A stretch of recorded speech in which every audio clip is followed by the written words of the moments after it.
Hello, it's Corey with Freedom Investing Group. And today I'm going to talk to you about how we have structured and organized our businesses. Oh boy. So when I first started out, I remember looking into like, do you want to buy things in your own name? Do you want to start an LLC? What do you want to do? And when we first started, we did go the LLC route. So we set up an LLC to actually purchase the property. We contributed the money to the LLC to purchase the property. But since then, I actually, in the Frank Rolfe boot camp that I attended a couple of years back, they had a pretty good structure that made a lot of sense to me, that I've since reviewed with our attorneys and everything that have given us all a thumbs up. So that's what I'm going to go over today, and that's how we're currently structured. So I'm going to share my screen. I am going to, oh shoot, give me 1 second. Share my screen. Okay, you should be able to see it now. So here is a little chart showing what's going on. And it looks a little complicated, but it's really not that bad. So here I am in the upper left. And Thomas and Celia are also in the upper left. We are the three owners of Freedom Investing Group, LLC. We also have another version of this that we used to purchase our last one, where my cousin partnered with us as well, Kelly. So we have Freedom Investing Group 2 LLC. And so then Kelly's name would be up here as well. So we contributed and own Freedom Investing Group LLC. When we want to purchase a property, the property's down here. In this case, this was set up for the first one that we bought with the group, which was the Arizona property, Santa Rita Heights. We had investors contribute, and I guess there should really be an arrow from us over to the investors category because we are also investing in the property. The investors would contribute the money to this new LLC down here that we set up to purchase the park. And it's a single purpose LLC. So this LLC is not going to have a whole bunch of properties in it. It's only going to have the one. Banks will oftentimes require that. And you want to do that because if something liability wise were to happen here, at least this LLC only owns this park, so people couldn't try to go after your other assets as well. It's my understanding. I'm not a lawyer. Talk to your own lawyer when you set this stuff up. So we formed this LLC to purchase the mobile home park. Freedom Investing Group LLC is our LLC, which is the managing member. So Freedom Investing Group LLC. For those that think companies aren't a person, they're sort of treated like a person legally. So this entity, I'll call it, Freedom Investing Group LLC, is the managing member. So that Freedom Investing Group LLC gets to make all the decisions for SRH MHP LLC, and the investors bring all the money. And this works out well because if you're investing in a syndication like this, you want something that's passive. You don't want something where you have a bunch of responsibilities. And so this is the way that the members get to get their returns, and Freedom Investing Group gets for a portion. We do a 70-30 split usually. So for 30% of the equity, Freedom Investing Group manages this entity, which purchases the properties, do the due diligence, make all the big picture decisions. So that's these two LLCs here.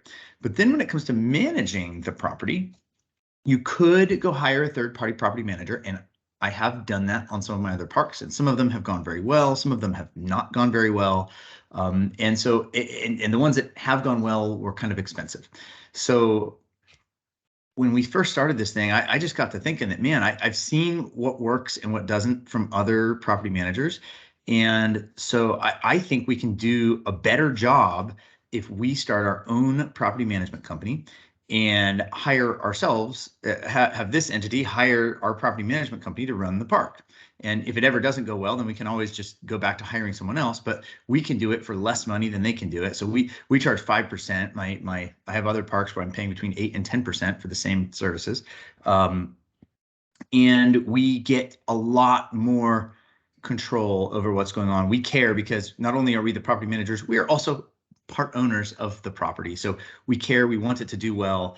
So I think we do a better job than any of the property managers I've hired. And even though there have been some really good ones, but we're charging 5%. So we're charging much less than they do for the same services. So, and this is a lot of work. This is a lot of work to do it. We've talked about, do we want to expand this and try to market to other mobile home park owners, and we've kind of said no, it's not really it's a lot of work, and it's worth it because we're adding value as owners. Because we get to make sure that we're adding value and we know how our parks are run. So it's worth it because we are part owners of the park. So we're not getting rich off this one.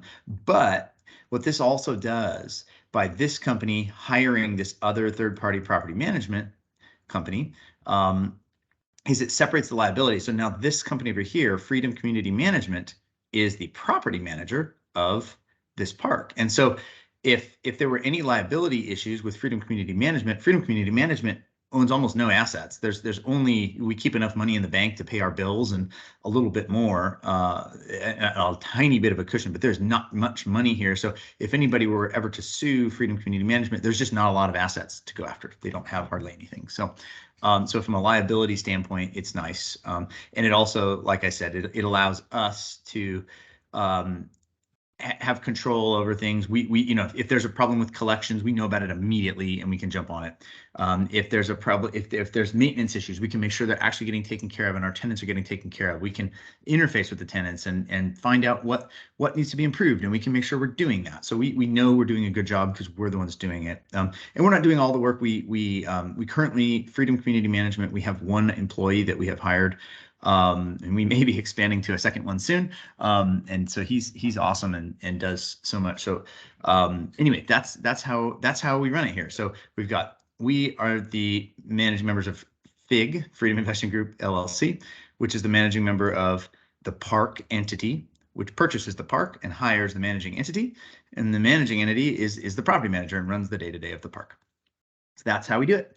And then if there's another park in the future, we'd have a different investor group mix would then contribute to that new park LLC. Once again, we wouldn't buy it with the same park LLC. This is a single purpose entity, so that this park down here, if somebody slips and falls and tries to sue, they can't go after this other park over here because they're totally owned by totally separate entities. So that's kind of how we try to like silo the risk and the liability and provide great service for our residents and great returns for our investors. So hope you found that helpful and have an awesome rest of your day. Cheers.